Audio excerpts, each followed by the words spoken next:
नमस्कार दोस्तों, आज की डेट है 29 जून 2020। बीएससी पार्ट सेकंड में मैं Jitendra Kumar Bairwa, assistant professor physics. आज की कंटेंट डिस्कशन में मैं थर्मोडायनेमिक्स जो बीएससी पार्ट सेकंड के first paper in Rajasthan university में चलता है उसका मैक्सवेल सेकंड इक्वेशन का डेरिवेशन कर रहे हैं। आज हम फर्स्ट इक्वेशन हम डिराइव कर चुके हैं लास्ट लेक्चर में।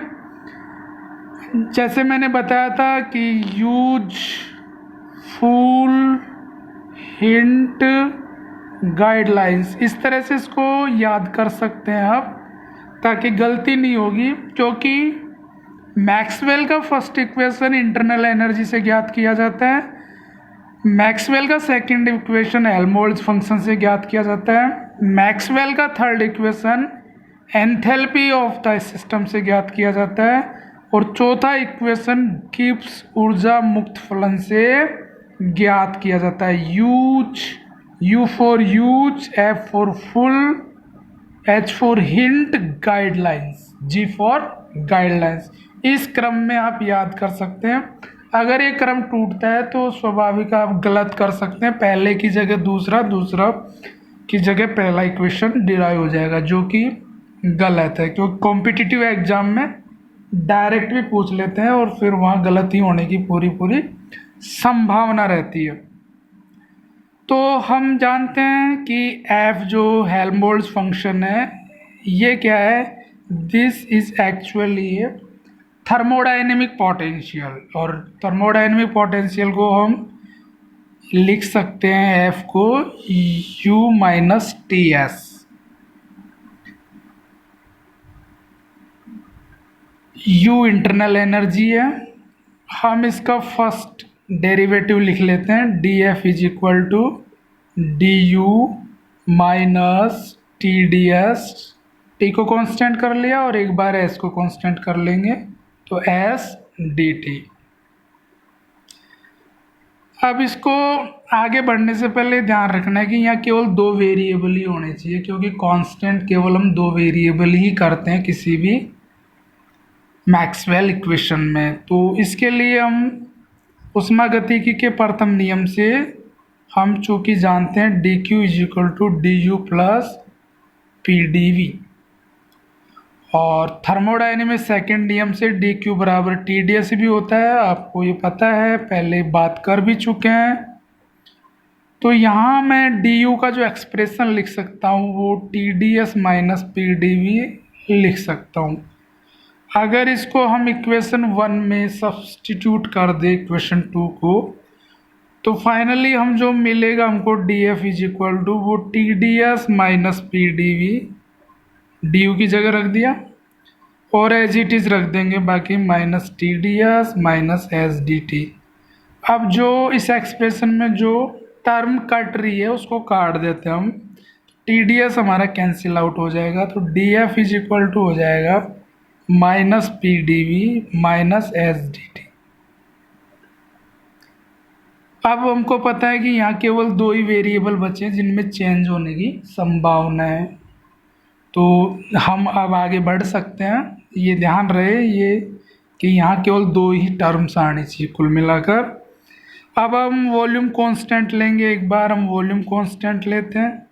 तो वॉल्यूम कांस्टेंट लेंगे तो आपको पता है डी वी बराबर क्या हो जाएगा, 0। तो पहली टर्म तो होगी नहीं, दूसरी तो क्या लिख सकते हैं, D F over D T. क्या कांस्टेंट माना था हमने, वॉल्यूम, ये तो 0 हो गया था इसलिए माइनस एस। अब चूंकि अगर वेरिएबल एक ही हो तो फिर कोई डिफरेंस नहीं रह जाता किस किस में, पार्शियल डिफरेंशिएशन और परफेक्ट में। तो इसको इस तरह से भी लिख सकते हैं हम, del F over del T at constant volume is equal to minus S. इसको इक्वेशन 3 दे सकते हैं हम। अब जो है, अब हम किसको कांस्टेंट करें भाई, टेम्परेचर को हम कांस्टेंट कर लेते हैं।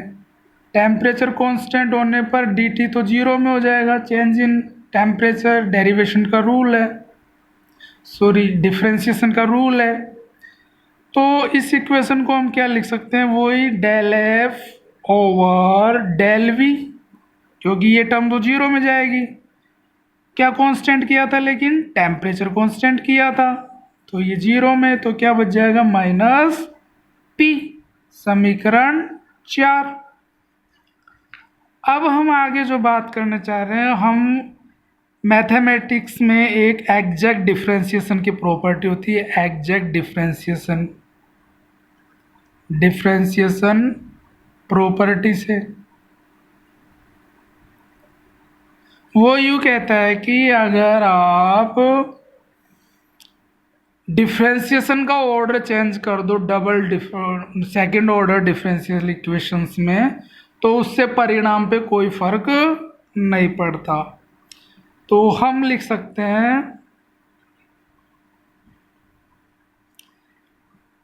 Del by del T, del by del T del F over del V at constant T at constant V. तो हम अगर ये चेंज कर दें कि v पहले ले ले, तो del by del V del F over del T constant volume constant T. अब अगर हम समीकरण 3 और समीकरण 4 से इसमें वैल्यू सब्स्टिट्यूट कर दे, तो del by del T del F over del V at constant T कहीं निकाला था हमने, देखना पड़ेगा समीकरण 4, तो माइनस तो बाहर ले लो, पी माइनस पी, और ये जो है कांस्टेंट क्या है, ये as it is volume constant है, del over del V as it is, इसकी वैल्यू सब्स्टिट्यूट करो, कहीं निकालिए, शायद समीकरण 3 से निकालिए, तो माइनस एस, तो एस तो माइनस तो बाहर आ जाएगा, कांस्टेंट टेम्परेचर कैंसिल आउट हो जाएंगे, देयरफॉर हमको जो अंतिम एक्सप्रेशन मिलेगा वो del P over del T constant volume is equal to del S over del V at constant temperature. This is called as Maxwell's second equation.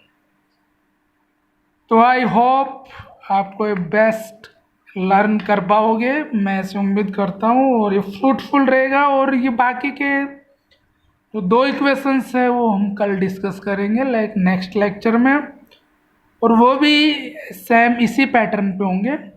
तो मैं उम्मीद इसी आशा के साथ कि ये फ्रूटफुल होगा, और एग्ज़ाम बेस पे भी और आप कॉम्पिटिटिव बेस पे भी। तो थैंक यू, आप सुना इसको ध्यान से, उसके लिए बहुत बहुत शुक्रिया। Thank you so much.